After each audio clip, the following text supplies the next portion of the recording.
जय हिंद दोस्तों, welcome to VIP civil Guru. Content ही है हमारी पहचान।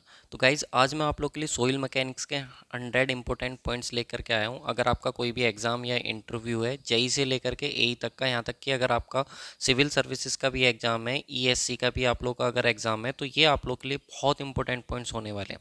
आप किसी भी एग्ज़ाम में, किसी भी इंटरव्यू में आप लोग बैठ जाना, अगर आप इतने पॉइंट्स कवर करके जाते हैं तो सोइल मैकेनिक्स आप लोग का जो है वो कंप्लीट कवर हो जाता है। तो चलिए यहाँ पे स्टार्ट करेंगे। वीडियो यार अगर अच्छी लगे तो प्लीज़ लाइक ज़रूर कीजिएगा, चैनल पर नए हैं तो सब्सक्राइब कर लीजिए, क्योंकि यहाँ पर सिविल इंजीनियरिंग के लिए और भी बहुत ज़्यादा वैल्यूएबल कंटेंट आप लोग के लिए अवेलेबल है।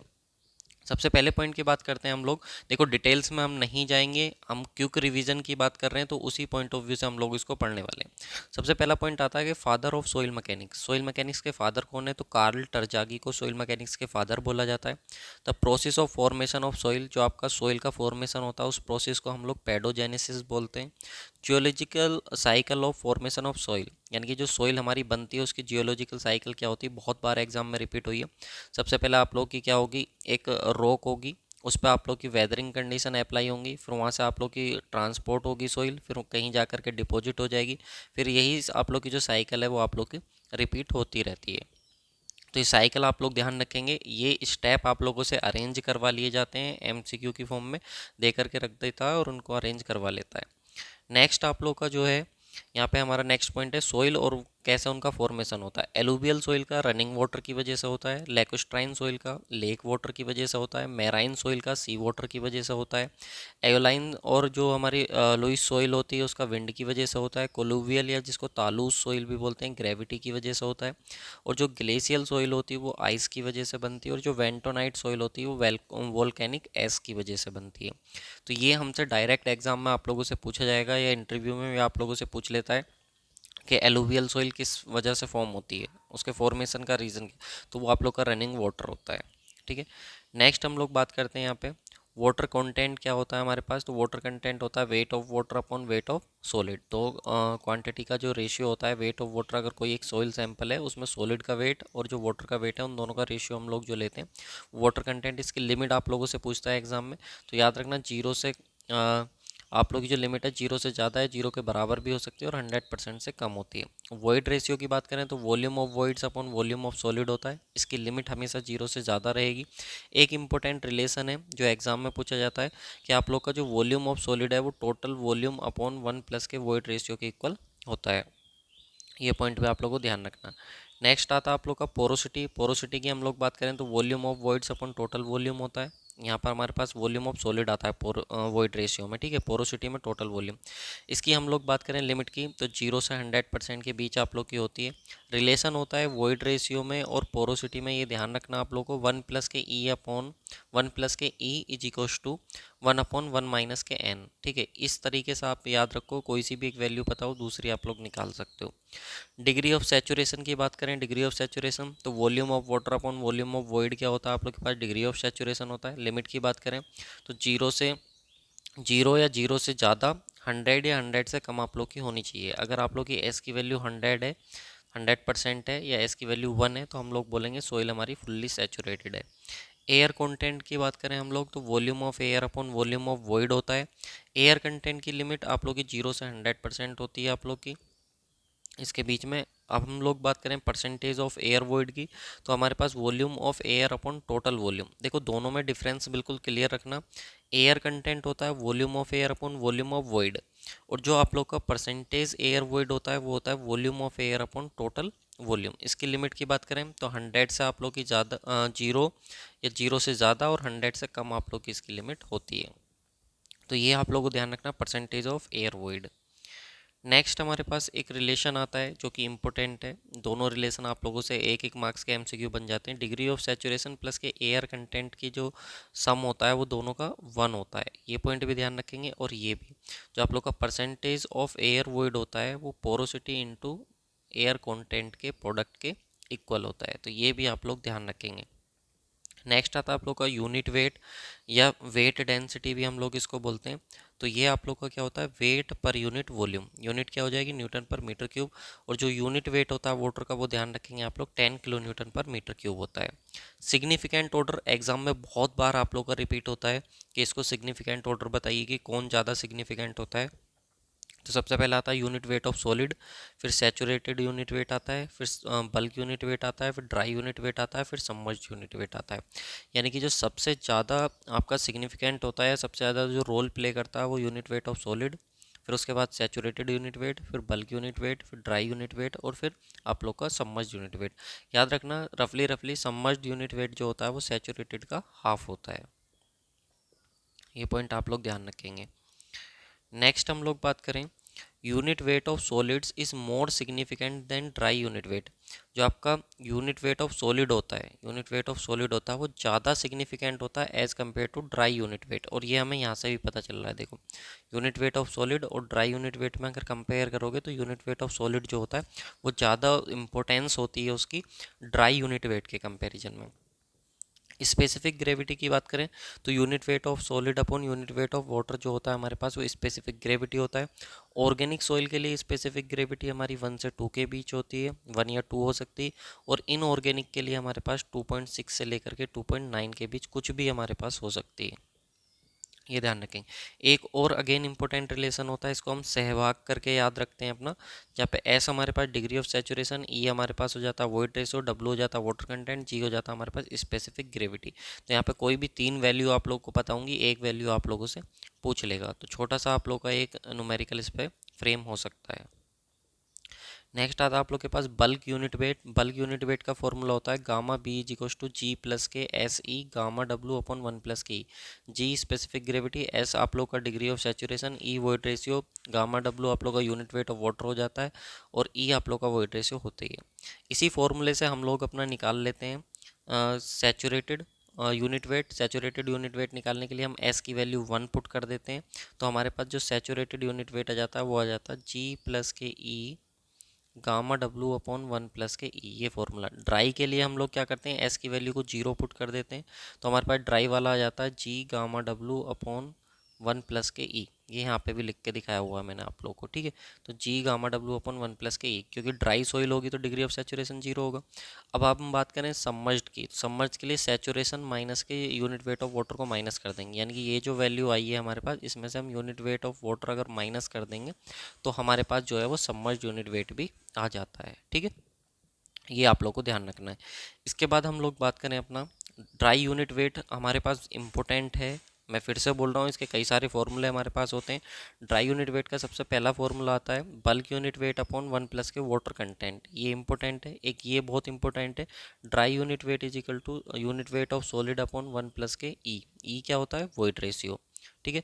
और एक ये वाला फॉर्मूला, इसको एक बार को आप स्किप कर सकते हो, नो डाउट, बट ये तीनों फॉर्मूले आप लोग को पता होने चाहिए। तीनों पे बहुत बार आप लोग के जेईई एग्जाम में एमसीक्यू यहाँ पे फ्रेम होते हैं। तो ड्राई यूनिट वेट का जी गामा डब्ल्यू अपॉन 1 प्लस के ई, ड्राई यूनिट वेट का आप लोग का गामा एस अपॉन कितना हो जाएगा 1 प्लस के ई, और यहाँ पे gamma D is equal to हो जाएगा bulk unit weight upon 1 plus के वाटर कंटेंट। ये तीनों ही फॉर्मूले आप लोग के लिए बहुत इंपॉर्टेंट हो जाते हैं, ठीक है। इसको भी आप लोग देख लो, ड्राई यूनिट वेट कितना होता है 1 माइनस के एन ए। एन ए आप लोग का क्या हो जाता है, percentage of air void. G specific gravity, unit weight of water upon 1 plus के water content into specific gravity. तो ये फॉर्मूला भी आप लोग का हो जाता है, ये भी आप लोग को ध्यान रखना है। इसके बाद आता है आप लोग का next methods of to determine water content, यानी कि एक सॉइल सैंपल है, उसके अंदर अगर हमें वाटर कंटेंट को डिटरमाइन करना है तो उसके मेथड्स हमारे पास कौन कौन से होते हैं। तो इस ट्रिक को आप लोग ध्यान रख लेना। ओ3 प्रताप सर आज क्लास में रेडियो लाए। ओ3 आज प्रताप सर क्लास में रेडियो लाए। ओ से हो गया ओवन ड्राई, तेरी से हो गया टॉर्जन बैलेंस मेथड, प्रताप से हो गया पिग्नोमीटर हो गया, सर से हो गया सैंड बाथ मेथड हो गया, आज से एल्कोहल हो गया, क्लास से कैल्शियम कार्बाइड मेथड हो गया, और रेडियो से आप लोग का रेडिएशन मेथड हो गया। ये जो भी मेथड है हमारे पास इंपॉर्टेंट है, यहाँ से हमारे पास क्वेश्चन पूछा जाता है कि सबसे एक्यूरेट मेथड कौन सा होता है। तो जो ओवन ड्राई मेथड होता है वो सबसे ज़्यादा एक्यूरेट होता है, और सबसे फास्ट मेथड पूछा जाता है तो कैल्शियम कार्बाइड मेथड जो होता है वो सबसे फास्ट होता है। ये भी आप लोग को ध्यान रखना है। इसके बाद नेक्स्ट आता है हमारे पास मेथड्स यूनिट वेट को डिटरमाइन करने के लिए। तो उसकी ट्रिक याद रखना, काऊ से रो वाटर हटा। जो काऊ है वो पानी पी रही है उससे उसको बोलेंगे उसके आगे से रो वाटर हटा, तो काऊ से रो वाटर हटा। तो सी से हो गया कोर कटर मेथड, डब्लू से हो गया वाटर डिस्प्लेसमेंट मेथड, से हो गया सैंड रिप्लेसमेंट मेथड, रो से हो गया रेडिएशन मेथड, वाटर से हो गया वाटर बैलून मेथड। तो ये हमारे पास इंपॉर्टेंट है, आप लोग ध्यान रखेंगे। जो कोर कटर मेथड होता है, वाटर डिस्प्लेसमेंट मेथड होता है, कोहिसिव सॉइल के लिए इंपॉर्टेंट होता है। अगेन मैं बोल रहा हूँ एग्जाम में पूछेगा, कोर कटर मेथड और वाटर डिस्प्लेसमेंट मेथड किसके लिए सुटेबल होता है, कोहिसिव सॉइल के लिए। और जो सैंड रिप्लेसमेंट मेथड होता है ये कैसी सॉइल के लिए सुटेबल होता है, ग्रेवल सॉइल के लिए, कोइजनलेस सॉइल के लिए सुटेबल होता है। तो कुछ भी पूछे आप लोग उसको बता देना। नेक्स्ट पॉइंट हमको क्या बोल रहा है कि pycnometer and density bottle are use to measure the specific gravity. अगर हमको स्पेसिफिक ग्रेविटी को मेजर करना है तो उसके लिए पिग्नोमीटर और डेंसिटी बॉटल दो इंस्ट्रूमेंट का हमारा यूज करा जाता है। नेक्स्ट आता है grain size distribution. Grain size distribution की बात करें तो हमारे पास इसको आप लोग ध्यान रखेंगे 300 mm, 80 mm, 4.75 mm, 75 micron, 2 micron. तो अगर आप लोगों का जो साइज़ है, अगर पार्टिकल का साइज़ 300 mm से ज़्यादा है तो आप लोग का बोल्डर बोलेंगे उसको। 80 mm और 300 mm के बीच है तो उसको कोबल बोलेंगे। 80 mm और 4.75 mm के बीच है तो ग्रेवल बोलेंगे। 4.75 mm और 75 माइक्रोन के बीच है तो सैंड बोलेंगे, ठीक है। और 75 माइक्रोन और 2 माइक्रोन के बीच है तो उसको सिल्ट बोलेंगे। और 2 माइक्रोन से नीचे का पार्टिकल का साइज है तो उसको हम लोग क्या बोलेंगे, क्ले बोलेंगे। तो ये ग्रेन साइज डिस्ट्रीब्यूशन है, आप लोग को पता होना चाहिए। क्ले का साइज 2 माइक्रोन से कम होता है, सिल्ट का साइज 2 माइक्रोन से 75 माइक्रोन के बीच होता है, सैंड का साइज 75 माइक्रोन से लेकर के 4.75 mm के बीच होता है। ये भी ध्यान रखना कि 1 माइक्रोन इज इक्वल टू जो होता है वो 10⁻³ mm होता है, ठीक है। तो यहाँ पे ये वैल्यू मैंने mm में भी लिख के दिखाई हुई है। नेक्स्ट आता है हमारे पास coefficient of uniformity. Coefficient of uniformity को हम लोग साइज फैक्टर भी बोलते हैं पार्टिकल का, जो कि होता है हमारे पास D60/D10। D60/D10 होता है। अगर आप लोग ध्यान रखना CU जो कोफिशिएंट ऑफ यूनिफॉर्मिटी, अगर उसकी वैल्यू 4 से ज़्यादा है तो वेल ग्रेडेड ग्रेवल होगा। और कोफिशिएंट ऑफ यूनिफॉर्मिटी की वैल्यू 6 से ज़्यादा है तो वेल ग्रेडेड सैंड होगा। और अगर कोफिशिएंट ऑफ यूनिफॉर्मिटी की वैल्यू 1 से 2 के बीच है तो हमारे पास यूनिफॉर्मली ग्रेडेड सॉइल होगी। यूनिफॉर्मली ग्रेडेड सॉइल मतलब वो हमारे पास सैंड भी हो सकता है, ग्रेवल भी हो सकता है। तो वो बस इतना बताएगा कि सॉइल हमारे पास यूनिफॉर्मली ग्रेडेड है। ये पॉइंट आप लोग को जो है वो ध्यान रखना है। नेक्स्ट हमारे पास आता है coefficient of curvature. Coefficient of curvature होता है D30²/D60 × D10, जिसको हम लोग शेप फैक्टर भी बोलते हैं। शेप के बारे में बताता है पार्टिकल की शेप क्या है, जबकि कोफिशिएंट ऑफ यूनिफॉर्मिटी बताता है पार्टिकल के साइज के बारे में, और ये बताता है शेप के बारे में। तो अगर कोफिशिएंट ऑफ कर्वेचर हमारी वैल्यू 1 है तो यूनिफॉर्मली ग्रेडेड सॉइल होगी, ध्यान रखेंगे। और अगर कोफिशिएंट ऑफ कर्वेचर की वैल्यू 1 से 3 के बीच है तो वेल ग्रेडेड सॉइल होगी। ये इंपॉर्टेंट है, एग्जाम में सारे पॉइंट आप लोग के ऑलरेडी पूछे जा चुके हैं, या किसी भी एग्जाम में आप लोग के आने वाले एग्जाम में पूछे जाएंगे। नेक्स्ट आता है हमारे पास सेटलिंग वेलोसिटी। जब हम लोग अपना जो फाइन पार्टिकल होते हैं उनको एनालाइज करते हैं तो वहाँ पर उनकी सेटलिंग वेलोसिटी होती है, जिसको टर्मिनल वेलोसिटी बोलते हैं।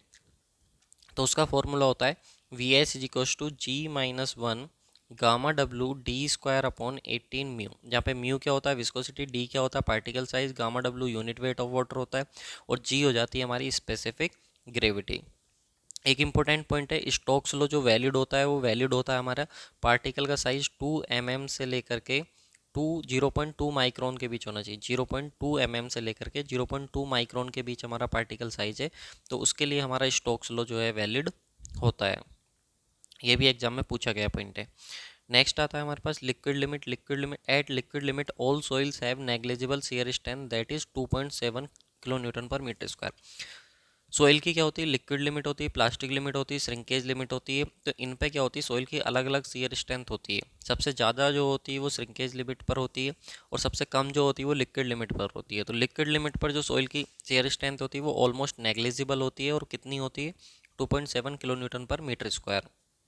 क्यों सोइल की हम लोग शियर स्ट्रेंथ क्यों देखते हैं, तो ये समझ लो। देखो जैसे स्टील है, तो स्टील की अपनी स्ट्रेंथ क्या है कि वो लोड को रेजिस्ट करेगी टेंशन की वजह से, क्योंकि टेंसाइल स्ट्रेंथ उसकी ज़्यादा होती है। कंक्रीट की बात करें तो वो लोड को रेजिस्ट करेगी अपनी कंप्रेसिव स्ट्रेंथ की वजह से, क्योंकि उसकी कंप्रेसिव स्ट्रेंथ ज़्यादा होती है। ऐसी सोइल है, सोइल जो लोड को रेजिस्ट करेगी वो शियर स्ट्रेंथ की वजह से रेजिस्ट करेगी। क्यों, क्योंकि सोइल की शियर रेजिस्टेंस ज़्यादा होता है। ठीक है। तो इस तरीके से क्या होता है, अलग अलग मटेरियल्स का जो है अपना अलग अलग तरीके के अलग अलग तरीके होते हैं लोड को रजिस्ट करने के लिए, जिसमें से कि सोइल का जो तरीका होता है वो शियर स्ट्रेंथ को रजिस्ट करना होता है। तो हमारे पास जो सोइल है वो लिक्विड लिमिट पे जो हमारी मिनिमम शियर स्ट्रेंथ को रिप्रेजेंट करती है, तो हम ट्राई करेंगे कि हमारी सोइल लिक्विड स्टेट में ना हो। तो ये आप लोगों को ध्यान रखना है। अगर किसी वजह से सोइल की लिक्विड लिमिट जितनी ज़्यादा होगी, इसका मतलब उसमें वॉल्यूम ऑफ वॉइड्स उतने ज़्यादा रहे होंगे, उसकी कंप्रेसिबिलिटी इतनी ज़्यादा होगी। और हम कभी नहीं चाहेंगे कि हमारी बिल्डिंग जो है अगर हमने बना दी सोइल के ऊपर तो वो नीचे धंस जाए, क्योंकि कंप्रेसिबिलिटी ज़्यादा होने का मतलब क्या है कि वो नीचे सेटल हो जाएगी। तो ये हम कभी नहीं चाहेंगे। नेक्स्ट है हमारे पास, ये एग्जाम में बहुत बार पूछा जाता है कि लिक्विड लिमिट की वैल्यू 35% से कम है तो लो प्लास्टिक सोइल है, 35 से 50 के बीच है तो मीडियम प्लास्टिक सोइल है, और लिक्विड लिमिट की वैल्यू 50% से ज़्यादा है तो हाई प्लास्टिक सोइल है। ठीक है। इसके बाद हम लोग बात करते हैं अपना प्लास्टिसिटी इंडेक्स की। तो प्लास्टिसिटी इंडेक्स की अगर हम लोग बात करें तो यहाँ पे आप लोग का ये होता है लिक्विड लिमिट माइनस के प्लास्टिक लिमिट। अगेन इंपॉर्टेंट है plasticity index liquid limit minus के प्लास्टिक लिमिट। जहाँ पे अगर प्लास्टिसिटी इंडेक्स की वैल्यू 0 है तो समझ जाना सोइल नॉन प्लास्टिक है, क्योंकि प्लास्टिसिटी है ही नहीं उसके अंदर, है ही नहीं तो कैसी होगी, नॉन प्लास्टिक होगी।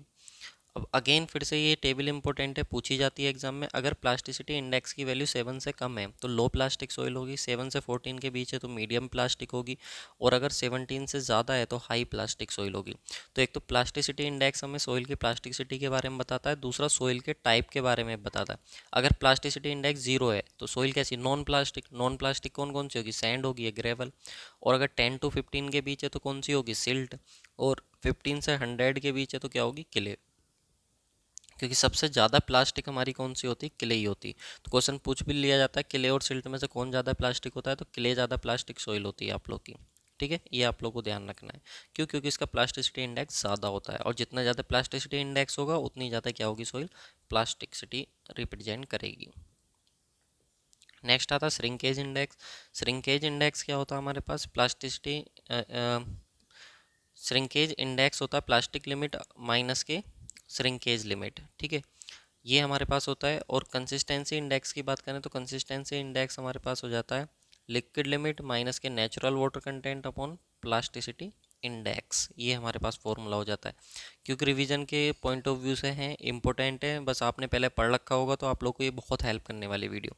कंसिस्टेंसी इंडेक्स की वैल्यू 0 से कम है तो लिक्विड स्टेज होगी सोइल की, 0 से 1 के बीच है तो प्लास्टिक स्टेज होगी, और 1 से ज़्यादा है तो सेमी सॉलिड या सॉलिड स्टेट में होने वाली है। तो कंसिस्टेंसी इंडेक्स जो है सोइल की, वो भी हमें ये बताती है कि सोइल किस स्टेज में हमारी एग्जिस्ट कर रही है। नेक्स्ट आता है हमारे पास लिक्विडिटी इंडेक्स। लिक्विडिटी इंडेक्स की बात करें हम लोग तो नेचुरल वाटर कंटेंट माइनस के plastic limit upon plasticity index. ठीक है, ये हमारे पास फॉर्मूला हो जाता है। ध्यान रखना कंसिस्टेंसी इंडेक्स प्लस के जो लिक्विडिटी इंडेक्स है, इन दोनों का जो सम होता है वो कितना होता है, 1। दोनों का जो सम होता है वो कितना होता है, 1 होता है। ये भी इंपॉर्टेंट पॉइंट है। कई बार हमें क्या दे देता है, लिक्विडिटी इंडेक्स दे देता है और कंसिस्टेंसी इंडेक्स पूछ लेता है, कंसिस्टेंसी इंडेक्स दे देता है लिक्विडिटी, तो हम सोचते रहते हैं कौन सा फॉर्मूला लगेगा। तो ये बहुत छोटा सा एक जेई एग्जाम में क्वेश्चन फ्रेम हो रखा है 1-2 बार इस फॉर्मूले के ऊपर। यहाँ पे देखो, ये अगेन इंपॉर्टेंट टेबल, यहाँ से क्वेश्चन पूछे जाते हैं जेई में बहुत। अगर आप लोग की लिक्विडिटी इंडेक्स 0 से कम है तो वेरी स्टिफ सोइल है, क्योंकि लिक्विडिटी है ही नहीं उसके अंदर, वाई वाटर है ही नहीं। ठीक है, तो वेरी स्टिफ होगी। 0 से 0.25 के बीच है तो स्टिफ है, 0.25 से लेकर के 0.5 के बीच है तो मीडियम स्टिफ है, 0.5 से 0.75 के बीच है तो सॉफ्ट है, 0.75 से 1 है तो वेरी सॉफ्ट है, और अगर 1 से ज़्यादा हो गया तो लिक्विड स्टेट में चलेगी, यानी कि सोइल अब आपकी बहने लग जाएगी पानी के साथ, उस स्टेट में आप लोग की जा चुकी है, उसको बोलते हैं हम लोग लिक्विड स्टेट। नेक्स्ट आता है आप लोग का टफनेस इंडेक्स। टफनेस इंडेक्स की बात करें हम लोग तो प्लास्टिसिटी इंडेक्स अपॉन जो आप लोग का फ्लो इंडेक्स होता है, प्लास्टिसिटी इंडेक्स अपॉन क्या होता है, फ्लो इंडेक्स का रेशियो होता है। टफनेस इंडेक्स की वैल्यू याद रखना 0 से 3 के बीच में आप लोग की होती है। अगेन मैं बोल रहा हूँ इंपॉर्टेंट है, रेंज पूछी गई है कि टफनेस इंडेक्स की रेंज बताओ कितनी होती है, तो 0 से 3। Toughness index represent the loss of shear strength with increase in water content. अगर हम लोग सोइल के अंदर वाटर की अमाउंट को बढ़ाते जाते हैं, वाटर को बढ़ाते जाते हैं, तो किस तरीके से सोइल अपनी, या कितने अमाउंट में जो सोइल है अपनी वो शियर स्ट्रेंथ को लूज़ करती है, वो हमारे पास जो रिप्रेजेंट करता है उसको टफनेस इंडेक्स रिप्रेजेंट करती है। अगर टफनेस इंडेक्स की वैल्यू लेस देन 1 है तो सोइल आपकी इजीली ब्रेक हो जाएगी, ब्रेकेबल या फ्राइएबल सोइल हम उसको बोलते हैं। अगर हमारी टफनेस इंडेक्स 1 से 3 के बीच है तो हमारी सोइल कैसी होगी, क्लेई सोइल होने वाली है। नेक्स्ट है हमारे पास डेंसिटी इंडेक्स, या जिसको हम रिलेटिव डेंसिटी बोलते हैं। ये क्या होता है, मैक्सिमम वॉइड रेशियो माइनस के नेचुरल स्टेट में कितना वॉइड रेशियो था upon maximum void ratio minus के मिनिमम वॉइड रेशियो इनटू 100 से मल्टीप्लाई कराएंगे तो डेंसिटी इंडेक्स परसेंटेज में आएगी और कुछ नहीं है बस, ठीक है। तो यहाँ पे हम लोग देखें, अगर डेंसिटी इंडेक्स हमारी 35% से कम है तो हमारी लूज डेंस सोइल होने वाली है, और 35 से लेकर के 35 से 65 के बीच है तो मीडियम डेंस होने वाली है, और 65 से ज़्यादा है तो डेंसेस्ट स्टेट में हमारी सोइल होने वाली। तो डेंसिटी इंडेक्स किसको रिप्रेजेंट करने वाली, डायरेक्टली नाम से क्लियर हो रहा है कि डेंसिटी को रिप्रेजेंट करने वाली है, ठीक है। 40 पॉइंट हमारे हो चुके हैं। नेक्स्ट आता है 41 point for spherical and uniform graded soil. अगर हमारे पास स्पेरिकल और यूनिफॉर्मली ग्रेडेड सोइल है तो यहाँ पे हमारे पास क्या हो जाएगा, जो मैक्सिमम वेट रेशियो होगा वो कितना होगा, 0.91 होगा, और मिनिमम कितना होगा, 0.35 होगा। दोनों पॉइंट याद रखना। नेक्स्ट आता है सेंसिटिविटी। सेंसिटिविटी की अगर हम लोग बात करें तो represent the loss of strength in term of degree of disturbance. अगर आप सोइल को क्या करते हो, डिस्टर्ब करते हो, यानी कि सोइल सैंपल को आपने नेचुरल स्टेट में था, मिट्टी थी, आपने वो निकाली मिट्टी और एक जगह से दूसरी जगह लगे तो उसकी स्ट्रक्चर डिस्टर्ब होगी। तो अगर आपने डिग्री ऑफ डिस्टर्बेंस अगर आपने किया है तो उसकी वजह से कितनी स्ट्रेंथ उसकी लूज हुई है, कितनी स्ट्रेंथ में उसका लॉस हुआ है। जो पहले स्ट्रेंथ थी वो तो नहीं मिलने वाली क्योंकि स्ट्रक्चर को आप डिस्टर्ब कर चुके हो, तो वो आपकी सेंसिटिविटी रिप्रेजेंट करती है। तो सेंसिटिविटी क्या होता है, unconfined compressive strength undisturbed sample की divided by un unconfined compressive strength of disturb sample की। यानी कि जो आपका नेचुरल स्टेट में था उसकी कितनी स्ट्रेंथ थी वो ऊपर रख दो, जब आपने उसकी स्ट्रक्चर को चेंज कर दिया, आपने डिस्टर्ब कर दिया सैंपल को, तो उसकी स्ट्रेंथ को नीचे रख दो। उन दोनों का जो रेशियो होगा वो आपको क्या दे देगा, सेंसिटिविटी दे देगा। नेक्स्ट पॉइंट अगेन इंपॉर्टेंट है, बहुत बार क्वेश्चन पूछा जाता है, अगर सेंसिटिविटी की वैल्यू लेस देन 4 है तो आपकी लो सेंसिटिव सोइल होगी, जो हनी कॉम्ब स्ट्रक्चर में देखने को मिलती है सोइल की। 4 से 8 के बीच है तो मीडियम सेंसिटिव होगी, और अगर 8 से ज़्यादा है, 8 से ज़्यादा है तो एक्स्ट्रा सेंसिटिव होगी, यानी कि अनस्टेबल सोइल होने वाली है। और जितनी ज़्यादा सेंसिटिविटी होगी उतना ही हमारे लिए क्या होती है, हार्मफुल होती है वो सोइल, उतना ही ज़्यादा सुटेबल नहीं मानी जाती है हमारी इंजीनियरिंग पॉइंट ऑफ व्यू से। तो ये आप लोग ध्यान रखना। नेक्स्ट आता है आप लोग का थिक्सोट्रोपिक। थिक्सोट्रोपिक की अगर हम लोग बात करें, after remoulding the soil it start regaining a parts of strength at constant water content with passage of time is termed as thixotropic. आपने सोइल सैंपल उठाया, सोइल सैंपल उठाकर एक जगह से दूसरी जगह ले गए, तो होता क्या है कि कुछ टाइम बाद क्या होता है, जैसे जैसे टाइम गुजरता जाता है वो सोइल जो अपनी स्ट्रेंथ को गेन करने की कोशिश करती है, पहली वाली। जैसे आप ज़मीन से मिट्टी को निकाल के लेके आए तो ज़मीन जब नीचे थी तो उस समय उसकी स्ट्रेंथ होगी, लेकिन आप निकाल के लेके आए तो उसकी स्ट्रेंथ चेंज हो गई। तो अब धीरे धीरे क्या करेगी, वो मिट्टी अपनी स्ट्रेंथ को गेन करने की कोशिश करेगी, तो इस प्रॉपर्टी को बोलते हैं हम लोग थिक्सोट्रोपिक।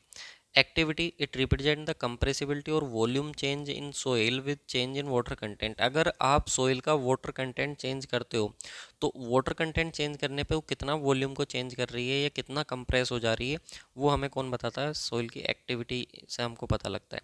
तो जो एक्टिविटी होती है वो क्या होती है, तो plasticity index upon percentage of clay, यानी कि एक सोइल सैंपल की प्लास्टिसिटी इंडेक्स कितनी है और उसके अंदर कितने परसेंट ऑफ क्ले पार्टिकल हैं, ये हमको पता होना चाहिए।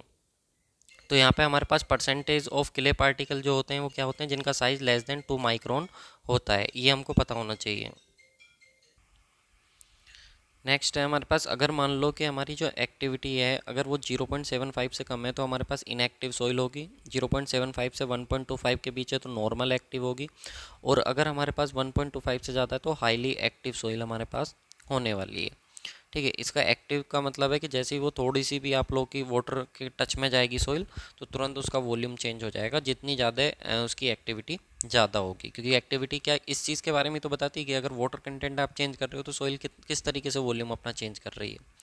अच्छा, एक और पूछा जाता है कि एक्टिविटी के बेस पे मिनरल्स भी, अगर एक्टिविटी की वैल्यू 0.4 से लेकर के 0.5 है तो उसके अंदर केओलिनाइट मिनरल आप लोग का प्रेजेंट होगा, या फिर आप इसको ऐसे भी कह सकते हो, अगर किसी सोइल के अंदर केओलिनाइट मिनरल प्रेजेंट है तो उसकी एक्टिविटी 0.4 से 0.5 होगी। इलाइट अगर मिनरल है तो 0.5 से 1 के बीच होगी। अगर माउंट मोरिलोनाइट है तो उसकी एक्टिविटी 1 से 7 होगी। और हमको पता है कि अगर 1.25 से ज़्यादा एक्टिविटी हो जाती है तो सोइल हमारी हाईली एक्टिव होती है।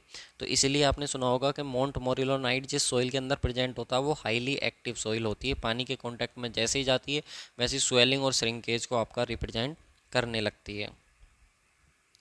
नेक्स्ट आता है प्रॉपर्टीज़ ऑफ क्ले मिनरल्स। ये भी इंपॉर्टेंट है, आप लोग ध्यान रखेंगे। 3 तरीके के क्ले मिनरल्स प्रेजेंट होते हैं आप लोग के।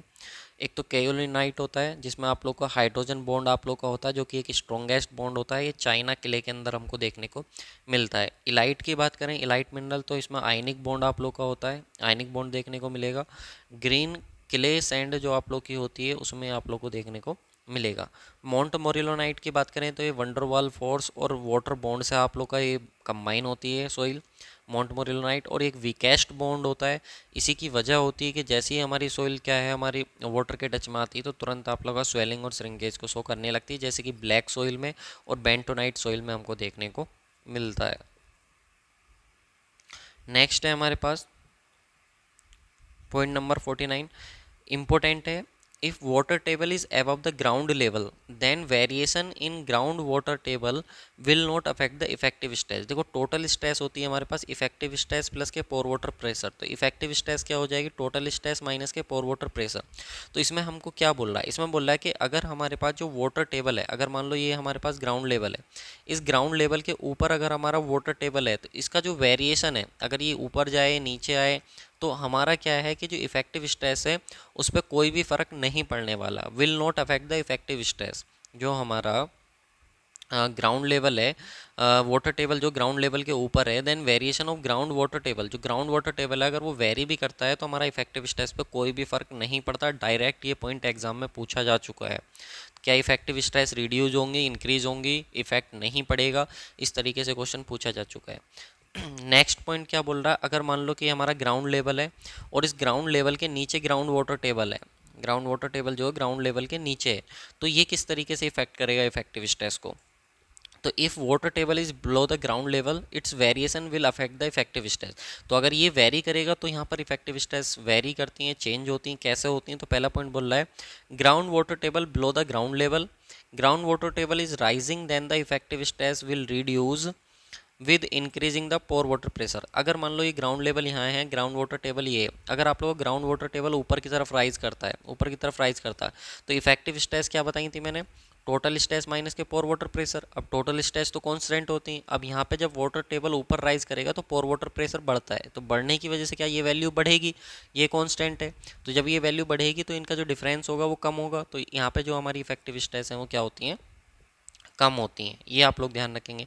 नेक्स्ट पॉइंट बोल रहा है soil is fully saturated above ground water table by capillary fringes then capillary effect is same as surcharge acting and it help in increasing the effective stress. अगर मान लो ग्राउंड वाटर टेबल नीचे है और ground level ऊपर है, ये ground level है, लेकिन इसके ऊपर जो हमारी ये सोइल है ये आप लोग की सैचुरेट हो रही है, लेकिन कैपिलरी फ्रिंजेस की वजह से सैचुरेट हो रही है। तो कैपिलरी फ्रिंजेस की वजह से अगर सैचुरेट हो रही है तो इतना जो पोर्शन है हमारा जो कैपिलरी की वजह से हमारा क्या हुआ है, सैचुरेट हुआ है, वो एक सरचार्ज की तरह काम करेगा। और सरचार्ज क्या करता है, हमारा इफेक्टिव स्ट्रेस को इंक्रीज करता है। तो ये भी ध्यान रखना, अगर ग्राउंड वाटर टेबल के ऊपर सोइल अगर कैपिलरी एक्शन की वजह से अगर सैचुरेट हो रही है तो उसकी वजह से भी हमारी इफेक्टिव स्ट्रेस इंक्रीज होती है। ये बहुत इंपॉर्टेंट पॉइंट थे दोनों, जो तीनों मैंने आप लोगों को बताएं। एग्जाम में पता नहीं कितनी बार जेईई एग्जाम में जो स्टेट एई के एग्जाम होते हैं, जेई के एग्जाम होते हैं, उनमें रिपीट हो चुके हैं। ठीक है, चलिए नेक्स्ट गाइज, आपका 1 मिनट लेना चाहूँगा। देखो अगर आप किसी भी एग्ज़ाम को टारगेट कर रहे हो, स्टेट एई जेई के एग्ज़ाम को, तो हमारा बैच है सुदर्शन बैच। एग्ज़ाम कोई भी हो, क्वेश्चन हमारा होगा जिसमें हम लोग 25,000 एमसीक्यू डिस्कस कर रहे हैं, अपने सब्जेक्ट वाइज ही नहीं बल्कि चैप्टर वाइज एमसीक्यू यहाँ पे आप लोग को देखने को मिलेंगे। तो अगर आप लोग जैसे अभी सोइल मैकेनिक्स पढ़ रहे हो तो सोइल मैकेनिक्स के अगर 12-13 चैप्टर हैं तो 12-13 चैप्टर के अलग अलग चैप्टर में आपको एमसीक्यू देखने को मिलेंगे। तो कोई भी एग्ज़ाम हो, प्रीवियस ईयर के क्वेश्चन हैं, इंपॉर्टेंट ये आप लोग के लिए हो जाता है। अगर आप चाहें तो इस बैच को ज्वाइन कर सकते हैं। हमारे एप्लीकेशन का नाम है वीआईपी सिविल गुरु, लिंक डिस्क्रिप्शन बॉक्स में भी दिया गया है, आप प्ले स्टोर से भी जाके चेक कर सकते हो। अगर आपका कोई भी ऐसा एग्जाम है जिसमें आप लोग का 2 मंथ्स का टाइम है, 2.5 मंथ्स का टाइम है, 2.5 का 2 या ढाई महीने का टाइम है। तो हमारा एक बैच है सिविल इंजीनियरिंग का 1 लाइनर प्लस कॉन्सेप्ट कोर्स, जिसमें आप लोगों को मैंने सभी सब्जेक्ट्स की थ्योरी डिस्कस की है, प्लस उसके कुछ क्वेश्चंस को भी डिस्कस किया है। ये आपका स्टूडेंट्स का नंबर 1 चॉइस का बैच रहा है 1 लाइनर प्लस कॉन्सेप्ट कोर्स। यहाँ पे आप लोगों को कोई भी एग्जाम हो, स्टेट एई जेई एसएससी जेई आपका कोई भी हो, आपने पहले कहीं से कुछ भी पढ़ रखा है, आप इस बैच को ज्वाइन कर लो। ये आपकी तैयारी में 4 चांद लगाने का काम करता है। इसका फीडबैक काफ़ी अच्छा है, जितने स्टूडेंट्स ने ज्वाइन किया काफ़ी स्टूडेंट इससे सिलेक्शन भी ले चुके हैं। अगर आपको गुप्ता एंड गुप्ता बुक का सॉल्यूशन चाहिए तो वो भी आप लोग को मिल जाएगा वीडियो और पीडीएफ की फॉर्म में। वीडियो सॉल्यूशन मिलेगा सभी सब्जेक्ट का और पीडीएफ भी मिल जाएगा, ये आप लोग को देखने को मिलेगा। लिंक हमारी डिस्क्रिप्शन बॉक्स में है। एप्लीकेशन का नाम वीआईपी सिविल गुरु है। कोई भी दिक्कत अगर आपको आती है ज्वाइन करने में तो 8077283538 पर आप कॉल भी कर सकते हो, आप व्हाट्सअप भी कर सकते हो। ठीक है, अगर किसी को दिक्कत आती है तो आप डायरेक्ट फ़ोन पे या गूगल पे से भी पेमेंट कर सकते हैं, हम आपको अपनी साइट से एक्सेस दे देंगे कोर्स का। ठीक है, तो आप कांटेक्ट कर लेना और इसका एडवांटेज आप ले सकते हो अगर आपका कोई भी एग्जाम है तो। नेक्स्ट क्वेश्चन आप लोगों से नेक्स्ट पूछता है, डार्सी लॉ किसके लिए वैलिड होता है? तो डार्सी लॉ लैमिनार फ्लो के लिए वैलिड होता है, याद रखेंगे। डार्सी लॉ क्या बोलता है कि जो वेलोसिटी होती है जब सोइल से वाटर हमारा पास करता है, तो वेलोसिटी जो होती है वो डायरेक्टली प्रोपोर्शनल होती है हमारी हाइड्रोलिक ग्रेडियंट के। डायरेक्टली प्रोपोर्शनल को हटाएंगे, कॉन्स्टेंट लेते हैं के। अब ये के क्या होता है हमारे पास? कोफिशिएंट ऑफ परमेबिलिटी, याद रखना। तो V इज इक्वल्स टू के आई, ध्यान रखना, इंपॉर्टेंट है। ठीक है, नेक्स्ट हमसे पूछता है अलग अलग सोइल की परमेबिलिटी क्या होती है? तो याद रखेंगे पहले परमेबिलिटी को हम लोग हाइड्रोलिक कंडक्टिविटी भी बोलते हैं। तो कई बार क्वेश्चन परमेबिलिटी ना कह के हाइड्रोलिक कंडक्टिविटी के नाम से क्वेश्चन पूछ लेता है। ग्रेवल की जो होती है आप लोग की वो 1 सेंटीमीटर पर सेकंड से ज़्यादा की होती है। सैंड की बात करें तो 1 से लेकर के 10⁻³ सेंटीमीटर पर सेकंड आप लोग की होती है परमेबिलिटी। सिल्ट की बात करें 10⁻³ से 10⁻7 होती है। और क्ले की बात करें तो 10⁻7 सेंटीमीटर पर सेकंड से कम की आप लोग की होती है। तो परमेबिलिटी आप लोग की ये पूछी गई है एग्जाम में कई बार देखने को मिली, ग्रेवल की कितनी होती है, सिल्ट की कितनी होती है, तो ये आप लोग टेबल लर्न करेंगे एकदम अच्छे से। नेक्स्ट बात करते हैं मेथड्स टू डिटरमाइन परमेबिलिटी। जो परमेबिलिटीज़ को डिटरमाइन करने कुछ मेथड्स होते हैं, उनसे रिलेटेड पॉइंट। तो कांस्टेंट हेड परमेबिलिटी टेस्ट याद रखेंगे, कोर्स ग्रेन सोइल के लिए होता है। अगेन वेरी वेरी इंपॉर्टेंट, पता नहीं कितनी बार एग्जाम में पूछा गया कि कांस्टेंट हेड परमेबिलिटी टेस्ट को किस तरीके की सोइल के लिए यूज करते हैं? तो कोर्स ग्रेन सोइल के लिए। फॉलिंग हेड को परमेबिलिटी टेस्ट को किस लिए? फाइन ग्रेन सोइल के लिए। पंपिंग आउट टेस्ट सुटेबल होता है लार्ज एरिया के लिए, पूछा गया क्वेश्चन है। पंपिंग इन टेस्ट सुटेबल होता है स्मॉल एरिया के लिए, ये ध्यान रखेंगे। एक एलन हेजन इक्वेशन होती है आप लोग की जो परमेबिलिटी को निकालने के लिए यूज होती है, 100d10 का स्क्वायर, जहाँ पर d10 क्या होता है? Effective size of particle, 100 constant होता है। तो ये आप लोग का ध्यान रखेंगे, इक्वेशंस भी आप लोग की पूछी जा चुकी है।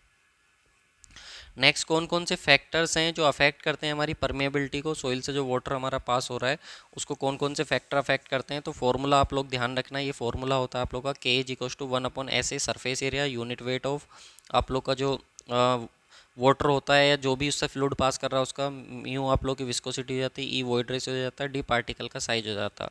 तो सबसे पहला आप लोग का आता है पार्टिकल का साइज, डायरेक्टली प्रोपोर्शनल होता है, जितना ज़्यादा बड़ा पार्टिकल होगा परमेबिलिटी उतनी ज़्यादा होगी।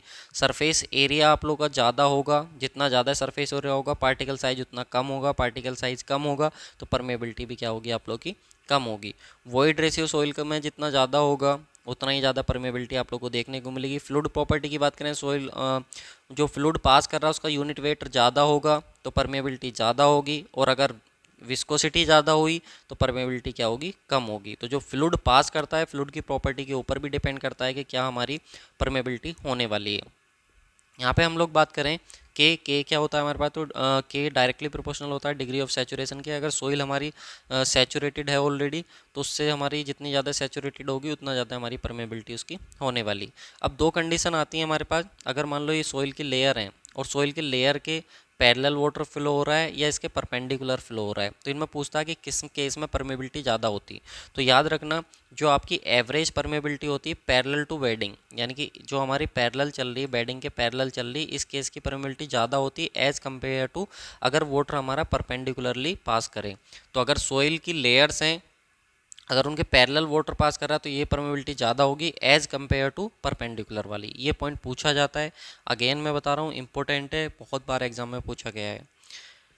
नेक्स्ट बात करें हम लोग हाइड्रोलिक हेड। हाइड्रोलिक हेड जिसको हम लोग पीजियोमेट्रिक हेड भी बोलते हैं अपना, तो हाइड्रोलिक हेड हमारे पास होता है, वैसे तो टोटल हेड जो होता है वो हमारे पास डेटम हेड, प्लस के पिजियोमेट्रिक हेड और प्लस के एक और होता है वेलोसिटी हेड, इन सब का कॉम्बिनेशन होता है। लेकिन हमको तो हाइड्रोलिक हेड पढ़ना है यानी कि पिजियोमेट्रिक हेड पढ़ना है, तो याद रखेंगे डेटम हेड प्लस के जो आपका जो आपका पिजियोमेट्रिक हेड होता है, सॉरी, जो आपका हाइड्रोलिक हेड होता है वो आप लोग का डेटम हेड प्लस के प्रेशर हेड के इक्वल आप लोग का होता है। ठीक है, ये आप लोग को ध्यान रखना है, इम्पोर्टेंट है, ये न्यूमेरिकल्स वगैरह में यूज होता है। नेक्स्ट है seepage pressure. This pressure exerted by water. जब हमारा सोइल के अंदर से पानी गुजरता है तो वो पानी क्या करता है, जो सोइल के पार्टिकल हैं उन पे क्या करता है, एक प्रेशर लगाता है जिसको हम लोग सीपेज प्रेशर बोलते हैं। और ये सीपेज प्रेशर कितना होता है, तो seepage head into unit weight of water. तो सीपेज हेड एच रहा होगा और यूनिट वेट कितना हो गया हमारे पास, गामा डब्ल्यू हो गया, यूनिट वेट ऑफ वाटर। तो इन दोनों का जो प्रोडक्ट होता है वो हमको क्या देता है, वो हमको देता है सीपेज प्रेशर। यहाँ पे एक चीज़ ध्यान रखना, जो हाइड्रोलिक ग्रेडियंट होता है वो होता है head loss per unit length. तो लेंथ अगर सोइल की जेड है तो यहाँ से जो एच आ जाएगा वो कितना आ जाएगा, आई इंटू जेड। तो यहाँ से आई इंटू जेड एच की वैल्यू हो जाती है, गामा डब्ल्यू तो याद रखेंगे आई जो हाइड्रोलिक ग्रेडियंट हो गया, जेड सोइल सैंपल की लेंथ हो गई, और गामा डब्ल्यू जो हो गया यूनिट वेट ऑफ वाटर हो गया, जो कि 10 किलो न्यूटन पर मीटर क्यूब होता है, अगर क्वेश्चन में नहीं गिवन तो। ठीक है, नेक्स्ट है इंपॉर्टेंट पॉइंट है again, seepage pressure always act in the direction of flow. मैंने बताया जिस डायरेक्शन में हमारा पानी पास होगा उसी डायरेक्शन में हमारा जो होगा सीपेज प्रेशर लगेगा, क्योंकि वही पानी सोइल के पार्टिकल पर जो प्रेशर लगाता है उसी को सीपेज प्रेशर बोलते हैं। Hence vertical effective Hence, vertical effective stress may be increase और decrease depending upon the direction of flow। इस वजह से क्या होता है, जो हमारी इफेक्टिव स्ट्रेस होती हैं वो इंक्रीज भी कर सकती हैं, वो डिक्रीज भी कर सकती हैं, डिपेंड करेगा कि हमारा फ्लो किस डायरेक्शन में हो रहा है। जैसे कि नीचे मैंने आप लोगों को बता रखा है 2 पॉइंट्स की हेल्प से, जो एग्जाम में बनने वाले पॉइंट है। If flow takes place in vertical downward direction, अगर ये सोइल सैंपल है और नीचे की तरफ आप लोग का फ्लो हो रहा है, effective stress will increase because seepage pressure also act in downward direction. Effective stress भी नीचे की तरफ लगती है हमारी, सीपेज प्रेशर भी नीचे की तरफ हमारा फ्लो हो रहा है, तो जो सीपेज प्रेशर है वो इफेक्टिव स्ट्रेस को क्या करेगा, इंक्रीज करने का काम करेगा। तो याद रखना, जो इफेक्टिव स्ट्रेस हो जाएंगे गामा समझ इंटू जेड प्लस के P S. Plus P S का मतलब क्या है, कि जितना सीपेज प्रेशर हमारा लग रहा होगा उतना हमारा इफेक्टिव स्ट्रेस क्या हो जाएंगे, इंक्रीज हो जाएंगे। और पी एस कितना होता है, तो आई जेड गामा डब्ल्यू। इसका जस्ट अपोजिट, अगर ये मान लो सोइल सैंपल है तो इफेक्टिव स्ट्रेस तो नीचे को लग रही होंगी। अब मान लो वाटर नीचे से ऊपर को फ्लो हो रहा है तो सीपेज प्रेशर क्या होगा, ऊपर की तरफ को लगेगा, तो इस वजह से क्या होगा, हमारे पास इफेक्टिव स्ट्रेस कम हो जाएंगे, क्योंकि लगना नीचे को चाहिए था, लेकिन अब ये वाटर नीचे से ऊपर को फ्लो हो रहा है तो प्रेशर ऊपर की तरफ लगेगा, तो इसकी वजह से क्या होता है, इफेक्टिव स्ट्रेस रिड्यूस हो जाती है। ये दोनों पॉइंट आप लोगों से एग्जाम में पूछे जाएंगे।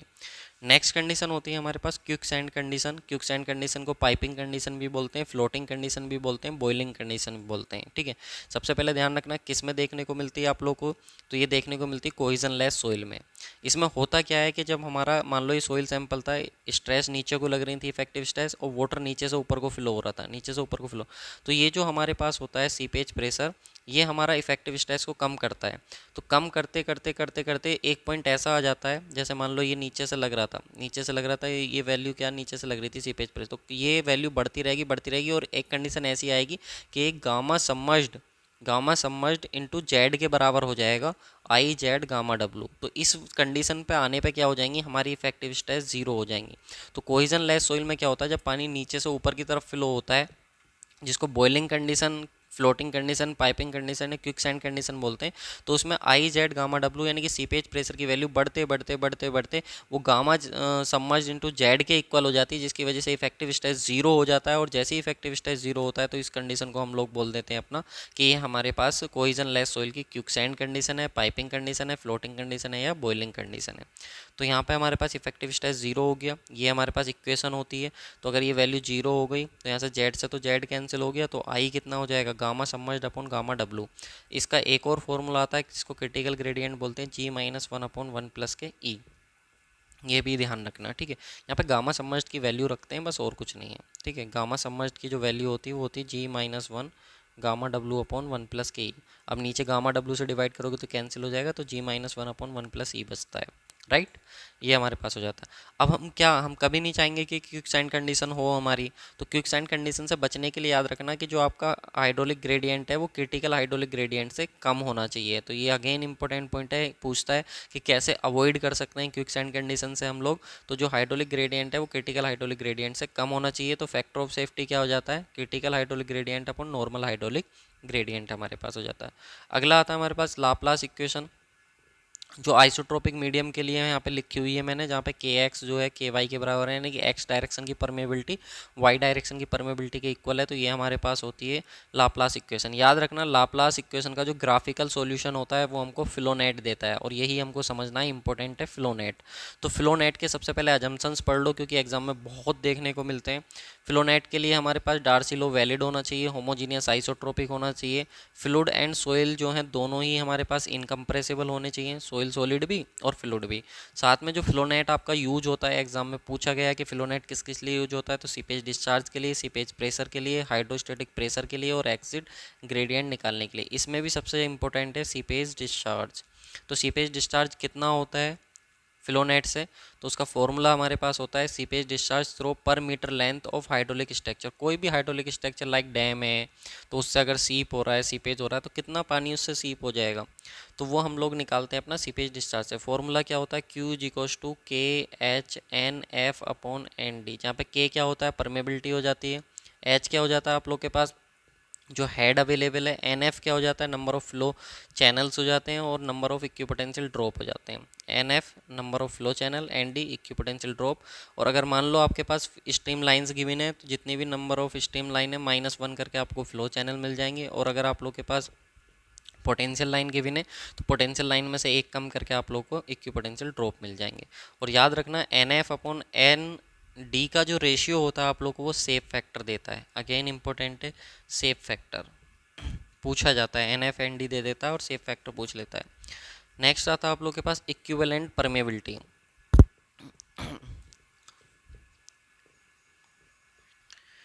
नेक्स्ट है हमारे पास इक्विवेलेंट परमेबिलिटी। तो इक्विवेलेंट परमेबिलिटी की हम लोग बात करें, अगर हमारा 2D फ्लो है तो उस केस में अंडर रूट के एक्स के वाई करके निकाल लेते हैं, और 3D फ्लो है तो आपका क्यूब रूट निकाल लेते हैं के एक्स के वाई के जेड का। ठीक है, क्यूब रूट निकाल लेंगे के एक्स के वाई के जेड का, ये ध्यान रखना। नेक्स्ट फेरेटिक लाइन क्या होती है, तो फेरेटिक लाइन क्या होती है, जब हमारा मान लो किसी भी स्ट्रक्चर से सी पेज होता है, तो सी पेज होने के बाद जो सबसे टॉप मोस्ट लेयर होती है ना, उसको हम लोग बोलते हैं फेरेटिक लाइन। अब फेरेटिक लाइन के ऊपर ध्यान रखना है, फेरेटिक लाइन के ऊपर एटमॉस्फेरिक प्रेशर होता है और नीचे हाइड्रोस्टेटिक प्रेशर। एग्जाम में यही क्वेश्चन फ्रेम हुआ था, फेरेटिक लाइन के ऊपर कैसा प्रेशर होता है, एटमॉस्फेरिक प्रेशर, नीचे कौन सा प्रेशर होता है, हाइड्रोस्टेटिक प्रेशर। तो ये आप लोगों से पूछा जाएगा। ये अर्दन डैम में आप लोगों को देखने को मिलता है। जब हम सॉइल का कॉम्पैक्शन करते हैं तो उसमें हमारे पास रेशियो होता है total energy given in heavy compaction test to the light compaction test, तो वो कितना होता है 4.5। हैवी कॉम्पैक्शन टेस्ट में मान लो E2 एनर्जी दी, लाइट कॉम्पैक्शन में E1 दी, तो इन दोनों का रेशियो कितना होता है 4.5। याद रखना जब हम सॉइल का कॉम्पैक्शन करते हैं तो उसमें एक हमारा फॉरेन कंट्री का टेस्ट होता है, एक हमारा इंडियन स्टैंडर्ड होता है। फॉरेन कंट्री के टेस्ट को बोलते हैं स्टैंडर्ड प्रोक्टर टेस्ट और मॉडिफाइड प्रोक्टर टेस्ट। जो इंडिया में होता है Indian standard light compaction test और Indian standard heavy compaction test. Question क्या फ्रेम होता है, जेई एग्जाम में पूछता है कि स्टैंडर्ड प्रोक्टर टेस्ट में जो आप हैमर का वेट लेते हैं वो कितना लेते हैं 2.75 किलोग्राम का, और कितनी हाइट से फॉल कराते हैं उसको 305 mm की हाइट से। मॉडिफाइड प्रोक्टर टेस्ट में आप 4.5 किलोग्राम का हैमर लेते हो और उसको 457.2 mm की हाइट से फॉल कराते हो। तो स्टैंडर्ड में अगर मान लो एनर्जी लगी हमारी E1 और मॉडिफाइड में एनर्जी लगी E2, तो इन दोनों का जो रेशियो होता है E2 अपॉन E1 वो होता है 4.51। ध्यान रखना प्रोक्टर टेस्ट के केस में। अब इंडियन वाले के केस में आ जाओ, इंडियन वाले के केस में लाइट कॉम्पैक्शन है कि हैवी कॉम्पैक्शन है। लाइट कॉम्पैक्शन के केस में 2.6 किलोग्राम का हैमर लेते हैं और उसको 310 mm की हाइट से फॉल कराते हैं। हैवी कॉम्पैक्शन केस में 4.9 किलोग्राम का हैमर लेते हैं और उसको 450 की हाइट से फॉल कराते हैं। तो इन दोनों के केस में जो एनर्जी का रेशियो होता है इंडियन स्टैंडर्ड हैवी कॉम्पैक्शन अपन लाइट कॉम्पैक्शन वो होता है 4.55। तो ये ध्यान रखना, दोनों पॉइंट ही अगेन बहुत इंपॉर्टेंट है, सही एग्जाम के पॉइंट ऑफ व्यू से ऐसे ही क्वेश्चंस निकालता है वो। जब सॉइल का कॉम्पैक्शन करते हैं तो उसमें दो चीज़ें यूज करते हैं, रैमर और रोलर। रैमर या जिसको टेम्पर्स भी बोलते हैं, ये ओल्ड टाइप्स की सॉइल के लिए सुटेबल होता है हमारा। रोलर्स की बात करें तो अगर प्नियोमेटिक टायर रोलर है तो ओल्ड टाइप्स के लिए सुटेबल होगा। सिप फुटिंग रोलर है तो फाइन सॉइल के लिए, सिल्ट और क्ले के लिए सुटेबल होगा। स्मूथ व्हील रोलर है तो कोर्स ग्रेन सॉइल के लिए, सैंड और ग्रेवल और रॉक के लिए सुटेबल होने वाला, और वाइब्रेटरी रोलर है तो सैंडी सॉइल के लिए सुटेबल होने वाला है। तुमसे पूछ लेगा क्वेश्चन में कि अगर हमको कोर्स ग्रेन सॉइल को अगर हमें क्या करना है, कॉम्पैक्ट करना है, तो उसके लिए हम स्मूथ व्हील रोलर्स का यूज़ करेंगे। इस तरीके से क्वेश्चंस आप लोगों से पूछेगा। अगेन आप लोगों से देखो, ये सारी चीज़ें ना मैंने आप लोग को बहुत ही बेसिक तरीके से और बहुत ही अच्छे से one liner plus concept course में बता रखी हैं। अगर आपका कोई भी एग्ज़ाम है जो 1 से 2 महीने में, कोर्स की वैल्यू बहुत ही कम है, ओनली 799 में आप लोगों को 1 ईयर के एक्सेस के साथ मिल जाता है। आपका कोई भी एग्ज़ाम हो JEE का, आप उसको पढ़ लो, मोर देन सफिशियंट है। पढ़ के आप लोग को मज़ा आ जाएगा कि हाँ, लगेगा वाकई कुछ कंटेंट है। और अगर आपको क्वेश्चन प्रैक्टिस करनी है, आप चाहते हैं कि आपको सारे क्वालिटी क्वेश्चंस एक जगह मिल जाएं, तो सुदर्शन बैच को आप ज्वाइन कर लीजिए। ठीक है, अब लिंक देख डिस्क्रिप्शन बॉक्स में, वहाँ से जा करके आप उसको विजिट कर लो, आपको ज़रूर वैल्यूएबल कंटेंट लगेगा, ऐसा मेरा पूरा विश्वास है। नेक्स्ट हम लोग बात करें कोफिशिएंट ऑफ कंप्रेसिबिलिटी की। ये जितने भी कोफिशिएंट है अगेन बहुत इंपॉर्टेंट है। कोफिशिएंट ऑफ कंप्रेसिबिलिटी जिसको AB से लिखते हैं, change in void ratio and change in effective stress. जैसे ही हम इफेक्टिव स्ट्रेस को चेंज करते हैं तो सोइल का कितना वॉइड रेशियो चेंज होता है, वो हमको देता है coefficient of compressibility. Void ratio versus effective stress का इसका कर्व आता है। कोफिशिएंट ऑफ कंप्रेशन CC से रिप्रेजेंट करते हैं। वॉइड रेशियो वर्सेस लॉग के साथ इफेक्टिव स्ट्रेस को लेकर के इनका कर्व प्लॉट करते हैं। क्वेश्चन पूछा जा चुका है कि किस किस के बीच हम कर्व प्लॉट करते हैं कोफिशिएंट ऑफ कंप्रेशन का, इसलिए लिखा है। तो change in void ratio log scale पे हम इफेक्टिव स्ट्रेस का चेंज अपना ले लेते हैं, यूनिट लेस होता है, ये ध्यान रखना। इसका डायमेंशनल फार्मूला भी पूछा जा चुका है, वो आप लोग एक बार देख लेना। अगर हम लोग बात करें कोफिशिएंट ऑफ कंप्रेशन की, जिसको हम CC से लिखते हैं, तो del E upon log sigma 1 bar upon sigma not हो जाएगा। अब याद रखना, कोफिशिएंट ऑफ कंप्रेशन एक अनडिस्टर्ब क्ले के लिए, एक रिमोल्डेड क्ले के लिए, जो इम्पेरिकल फार्मूले होते हैं हमारे पास, जो सबसे पहला फार्मूला आता है अनडिस्टर्ब क्ले के लिए, वो होता है 0.009 लिक्विड लिमिट माइनस के 10, ये ध्यान रखना। और रिमोल्डेड क्ले के लिए बात करें तो 0.007 लिक्विड लिमिट माइनस के 7, ये ध्यान रखना। ठीक है, इसके बाद आता है कोफिशिएंट ऑफ रिकम्प्रेशन। कोफिशिएंट ऑफ रिकम्प्रेशन क्या होता है, जो भी हमारा कोफिशिएंट ऑफ कंप्रेशन आया उसका 1/5 से लेकर के 1/6 तक जो होता है, वो हमारे पास कोफिशिएंट ऑफ रिकम्प्रेशन होता है। कोफिशिएंट ऑफ कंसोलिडेशन जिसको हम CV से लिखते हैं, तो हमारे पास एक फॉर्मूला होता है K is equal to CV MV gamma W। ठीक है, तो जहाँ पे CV जो हो जाता है K/MV गामा W, ये हमारे पास हो जाता है coefficient of consolidation. K permeability है, gamma W unit weight of water है, MV की बात आती है तो MV जो होता है कोफिशिएंट ऑफ वॉल्यूम कंप्रेसिबिलिटी होता है। वॉल्यूम कंप्रेसिबिलिटी मतलब अगर सोइल में हम इफेक्टिव स्ट्रेस को चेंज करें तो कितना वॉल्यूम चेंज होगा उसका, वो हमारे पास होता है कोफिशिएंट ऑफ कंप्रेसिबिलिटी। ठीक है, इसका एक और फॉर्मूला होता है MV=AV अपॉन 1+K0। तो कोफिशिएंट ऑफ वॉल्यूम कंप्रेसिबिलिटी क्या हो जाता है, जो AV होता है हमारे पास, जो कि कोफिशिएंट ऑफ कंप्रेसिबिलिटी होता है, वो अपॉन डिवाइडेड बाई 1+K0। ध्यान रखना, AV coefficient of compressibility, MV coefficient of volume compressibility. ठीक है, ये दोनों नाम आप लोग ध्यान रखना। अगेन एक और इम्पोर्टेंट पॉइंट बताने जा रहा हूँ इससे रिलेटेड, जो एग्जाम्स में पता नहीं कितनी बार पूछा जा चुका है। जो फॉर्मूला है K=CV MV गामा W, जब यहाँ से CV निकाला तो K/MV गामा W, जहाँ पे MV क्या होगी, coefficient of volume compressibility, gamma W हो गया unit weight of water, K हो गया हमारे पास परमेबिलिटी। अगर सोइल के अंदर लिक्विड लिमिट जितनी ज़्यादा होगी, लिक्विड लिमिट ज़्यादा होगी मतलब उसके अंदर पानी ज़्यादा होगा तो कंप्रेसिबिलिटी भी क्या होगी, ज़्यादा कंप्रेसिबिलिटी होगी तो कोफिशिएंट ऑफ कंप्रेसिबिलिटी भी ज़्यादा होगा। कोफिशिएंट ऑफ कंप्रेसिबिलिटी ज़्यादा तो कोफिशिएंट ऑफ वॉल्यूम कंप्रेसिबिलिटी भी ज़्यादा होगा। और अगर कोफिशिएंट ऑफ वॉल्यूम कंप्रेसिबिलिटी ज़्यादा हुआ तो कोफिशिएंट ऑफ वॉल्यूम कंप्रेसिबिलिटी ज़्यादा हुआ तो कोफिशिएंट ऑफ कंसोलिडेशन क्या होगा, कम होगा। कोफिशिएंट ऑफ कंसोलिडेशन क्या होगा, कम होगा।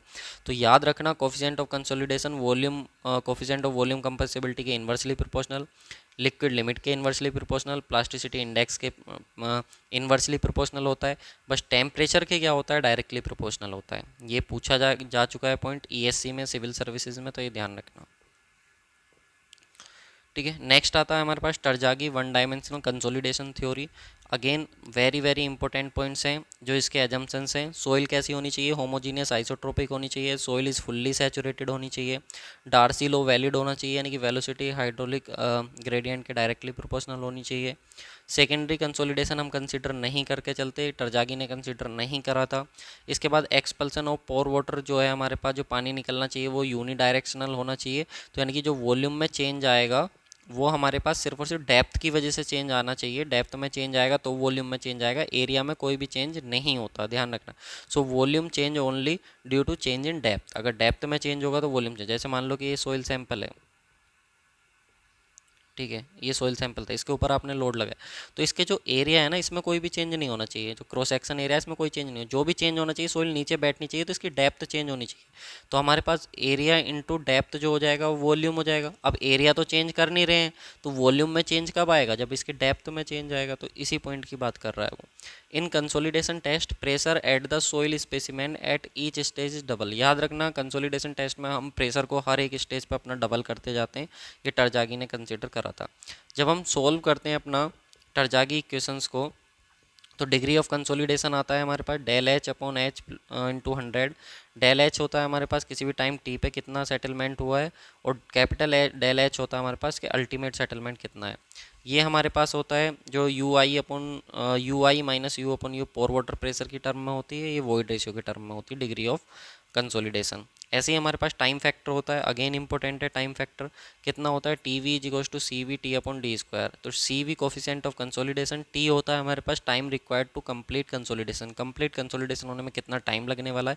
डी होता है हमारे पास ड्रेनेज पाथ। तो याद रखना, अगर टू वे ड्रेनेज है और अगर ये सोइल सैंपल है जिसकी डेप्थ एच नोट है, तो पानी ऊपर से भी निकलेगा, पानी नीचे से भी निकलेगा, तो इसलिए कितना हो जाता है, आधा हो जाता है। तो drainage part H note by two हो जाता है। अगर इसमें टाइम कितना लग रहा है, टी लगने वाला है। तो वन वे ड्रेनेज में क्या होता है, वन वे ड्रेनेज में केवल एक ही तरफ से पानी निकलेगा, तो टोटल डेप्थ को कवर करना पड़ेगा, तो एच नोट हो जाएगी। और टाइम कितना लगेगा, पहले के कंपेरिजन में 4 गुना टाइम लगता है इसमें, ये ध्यान रखना। अगर मान लीजिए कि आपका डिग्री ऑफ कंसोलिडेशन 60% से कम है, तो टाइम फैक्टर की वैल्यू ये होगी, और डिग्री ऑफ कंसोलिडेशन आपका 60% से ज़्यादा है, और सॉरी हाँ, डिग्री ऑफ कंसोलिडेशन 60% से ज़्यादा है, तो टाइम फैक्टर की वैल्यू ये होगी।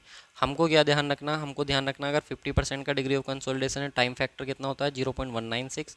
90% कंसोलिडेशन है तो टाइम फैक्टर कितना होता है, 0.848। ये जेई एग्जाम में पूछे गए पॉइंट है। और अगर 100% हमारा क्या है, कंसोलिडेशन होना है, तो उसमें हमारे पास कितना होना चाहिए, इनफाइनाइट टाइम हमारा लगता है। तो ये आपको ध्यान रखना है। नेक्स्ट आता है आप लोग के पास सेटलमेंट। तो अगर हमारे पास IAS guidelines for permissible settlement की बात करें, तो अगर आपकी फुटिंग आइसोलेटेड है, क्ले पे रेस्ट कर रही है तो 65 mm का, और सैंड पे रेस्ट कर रही है तो 40 mm का सेटलमेंट हम परमिट कर सकते हैं। और राफ्ट अगर फुटिंग है, अगर वो क्ले पे रेस्ट कर रही है तो 65 से 100 mm के बीच का, और सैंड पे लाई कर रही है, सैंड पे रेस्ट कर रही है हमारी राफ्ट फुटिंग, तो उसमें 40 से 65 mm का हम लोग सेटलमेंट अलाउ कर सकते हैं कि इतना हमारा परमिसिबल सेटलमेंट होता है। किसी भी सॉइल के अंदर इमीडिएट अगर सेटलमेंट निकालना है किले में, तो ये फॉर्मूला होता है Q B 1 minus mu square I F upon E S, जहाँ पे ई एस हो जाता है उसका ई एस हो जाता है यंग मॉडुलस हो जाता है सोइल का, आई एफ इन्फ्लुएंस फैक्टर हो जाता है, म्यू पॉइजन्स रेशियो हो जाता है सोइल का, बी आप लोग का जो उसका बिड्थ है वो आप लोग की हो जाती है, और क्यू जो है आप लोग का वो उसकी जो बियरिंग कैपेसिटी है वो आप लोग की हो जाती है, ठीक है। तो ये आप ध्यान रखेंगे। प्राइमरी सेटलमेंट आप लोग ध्यान रखना कितना होता है, change in volume. Change in volume, area तो कांस्टेंट है तो एरिया में कोई फर्क आएगा नहीं। Change in depth upon original depth कितना होता है, डेल ई अपॉन 1 प्लस के E naught. M V coefficient of volume compressibility into effective stress, और ये हमारे पास एम वी कितना होता है, तो ए वी अपॉन 1 प्लस के ई नोट, और इफेक्टिव स्ट्रेस हमारा ऐसे ही आ गया, चेंज इन इफेक्टिव। ये फॉर्मूले हैं, again very very very very important formula है प्राइमरी सेटलमेंट का। सेकेंडरी वाला कम पूछता है तो इसको आप स्किप भी कर सकते हो, ठीक है। इसके बाद आता है shear strength is the resistance offered by the soil grain against shear deformation. अब मैंने आपको क्या बताया, देखो जो सोइल होती है वो आपका लोड को रजिस्ट करती है अपनी सीयर स्ट्रेंथ की वजह से। तो सोइल की सीयर स्ट्रेंथ क्या होती है कि जितना उस पर सीयर आप लोग का डिफॉर्मेशन आ रहा है, उसको जितना ज़्यादा वो रजिस्ट करेगी उतना ज़्यादा उसकी सीयर स्ट्रेंथ होने वाली है। तो मोर कॉलम्स ने क्या करा था, मोर्स और कॉलम्स ने सीयर स्ट्रेंथ दी थी सी फाइल सोइल की। देखो सी फाइल सोइल का मतलब होता है सिल्ट। क्या होता है सिल्ट, अगर सी जीरो है, फाई आपका एग्जिस्ट कर रहा है, तो सोइल होगी आपकी सैंडी सोइल। और अगर सी आपका जीरो नहीं है, यानी कि सी एग्जिस्ट कर रहा है, फाई जीरो है, तो सोइल जो होगी आप लोग की वो क्ले सोइल होगी। और दोनों एग्जिस्ट कर रहे हैं सी और फाई, तो सिल्ट होगी। ये पॉइंट आप लोग ध्यान रखना। तो सीयर स्ट्रेंथ मोर कॉलम्स ने कितनी थी, S is equal to C plus K sigma bar 10 phi, ठीक है। जहाँ पे सी जो हो जाता है कोहिजन हो जाता है सोइल का, सिग्मा बार इफेक्टिव स्ट्रेस हो जाती है, फाई जो हो जाता है कोहिजन हो जाता है, फ्रिक्शन एंगल हो जाता है आपका, ठीक है। ये ध्यान रखना। यहाँ पे डैश का मतलब है इफेक्टिव पैरामीटर्स हमने कंसिडर करे हुए हैं। अगर हमारे पास वहाँ पे वाटर वगैरह भी अवेलेबल है। तो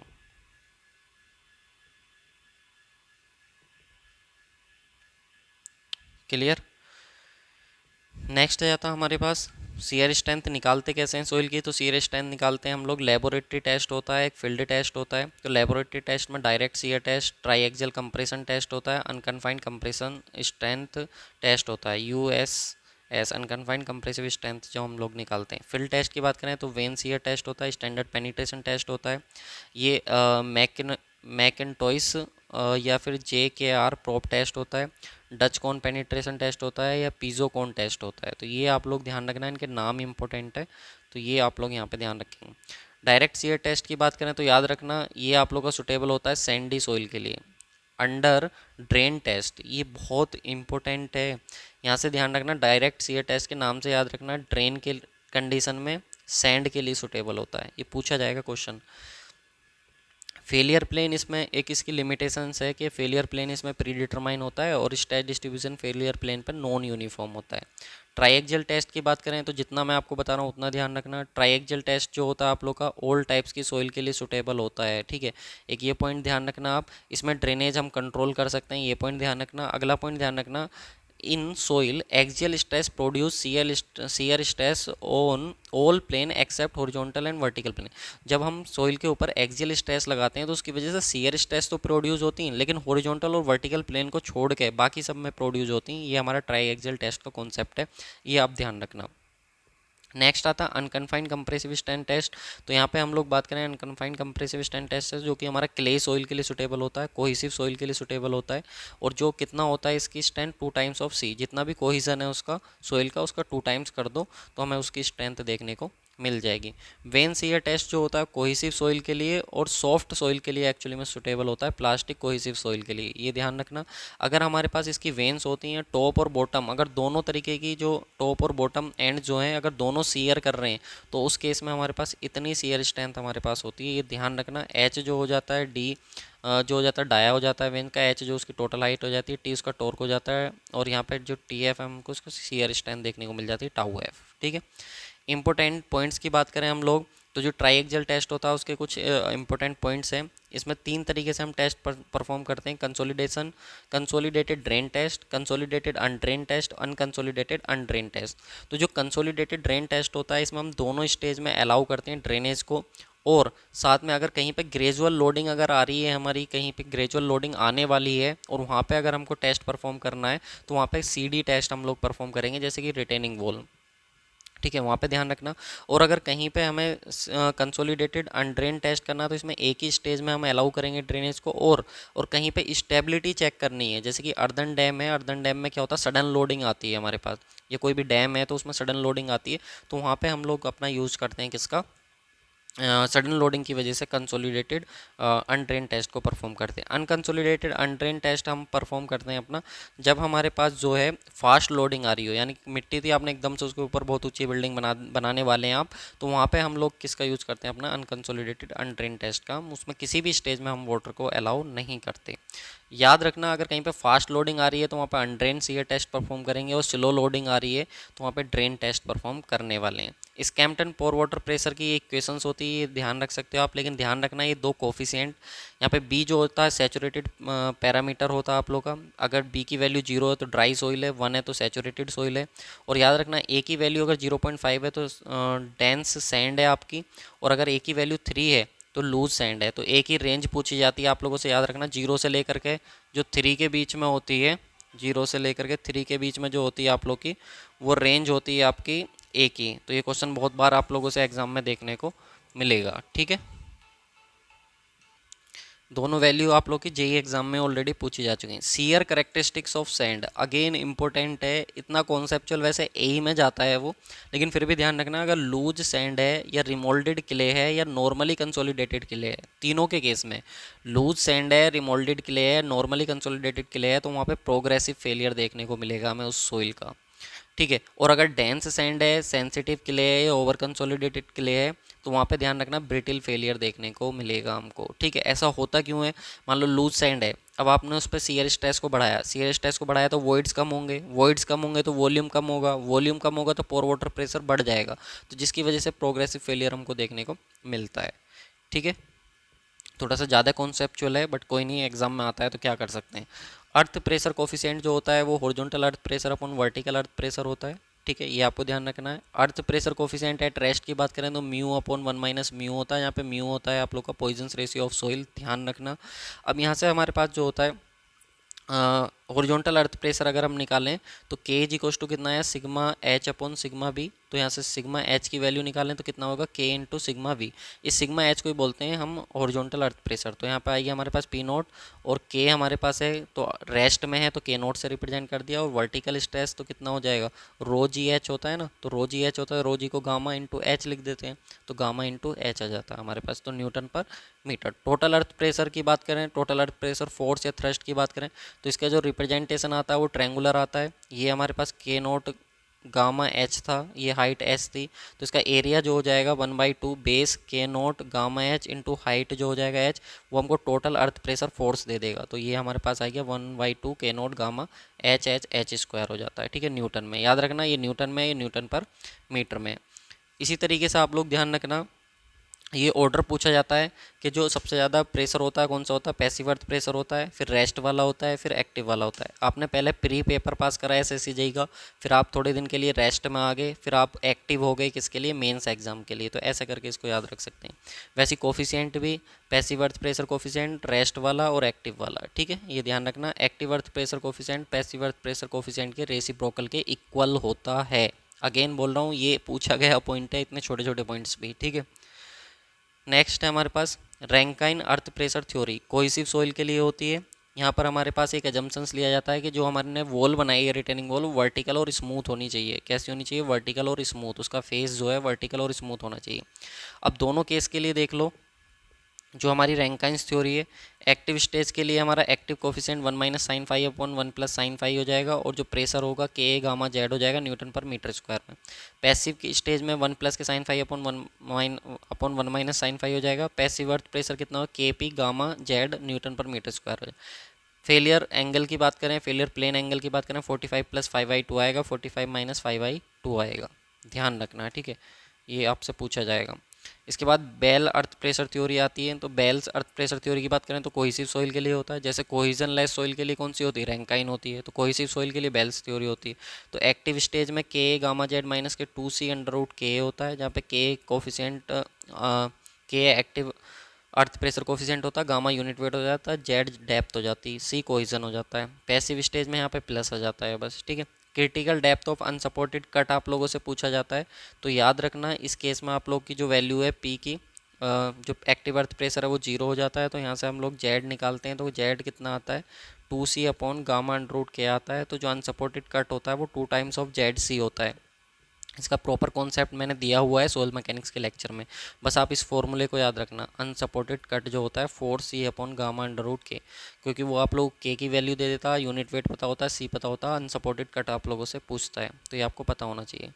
नेक्स्ट और लास्ट पॉइंट है हमारा कुलाम्स थ्योरी और जो रैंकाइंस थ्योरी है, इन दोनों में डिफरेंस क्या है हमारे पास, जो एग्ज़ाम में हमसे पूछे जाते हैं, ठीक है। तो सबसे पहले यहाँ पे देखो, कुलाम consider retaining wall and backfill system, इसने रिटेनिंग वॉल बैकफिल को कंसिडर करा था, इसने कंसिडर नहीं करा था।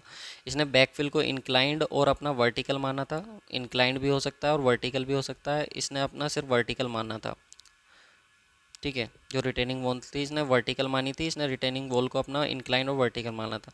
बैक जो है आप लोग की वो रिटेनिंग वॉल की रफ होनी चाहिए, इसने स्मूथ मानी थी, ये ध्यान रखना। इसने अपना सरफेस जो होती है हमारी बैकफिल की, जो बैकफिल मिट्टी, अगर रिटेनिंग वॉल है इसके पीछे मिट्टी है वो कर्व भी हो सकती है, इसने माना था। इसने माना था सिर्फ और सिर्फ प्लेन होगी, ठीक है। और बाकी देख लेना एक दो पॉइंट, यहाँ पे आप लोगों का वेज फेलियर होता है, यहाँ पे एलिमेंट्री फेलियर होता है, ये पैसिव अर्थ प्रेशर के लिए सुटेबल नहीं होती है, ये आप लोग की एक्टिव और पैसिव अर्थ दोनों के लिए सुटेबल होती है रैंकाइन। तो ये आप लोग ध्यान रखना, ठीक है। तो ये आप लोग के सोइल मैकेनिक्स के पॉइंट थे। आप लोगों को कैसे लगे, क्विक रिवीजन आप लोग का हो गया होगा। अगर आप लोगों ने पहले पढ़ रखे हैं तो डेफिनेटली आपको पढ़ के यार बहुत मज़ा आया होगा। वीडियो कैसी लगी लाइक करके ज़रूर बताना, प्लीज़ कमेंट करना, ताकि मैं और ज़्यादा मोटिवेट हो सकूँ नेक्स्ट वीडियो बनाने के लिए अदर सब्जेक्ट्स पे, ताकि मैं ऐसे ही आप लोगों को 100 या 50 पॉइंट्स आप लोगों को प्रोवाइड करा दूँ जो एग्जाम में बहुत ज़्यादा पूछे जाते हैं, जिससे आप एग्जाम टाइम पे, इंटरव्यू के टाइम पे 1 सवा घंटे में आप लोग अपना पूरे सब्जेक्ट को जो है वो रिकॉल कर सको। बाकी लिंक मैंने डिस्क्रिप्शन बॉक्स में दे दिया है, आप चाहो तो एक बार ज़रूर इनको विजिट करना। अगर आपको लगे वैल्यूएबल कंटेंट है तो ज्वाइन करना, अदरवाइज अपना फीडबैक ज़रूर देना। जो भी आप फीडबैक दोगे उसमें आप लोग का बिल्कुल इंप्रूवमेंट किया जाएगा। तो thank you so much guys for watching this video. Please like करना मत भूलना, चैनल पर नए हो तो सब्सक्राइब कर लो, बहुत सारा कंटेंट अवेलेबल है स्पेशल सिविल इंजीनियर्स के लिए।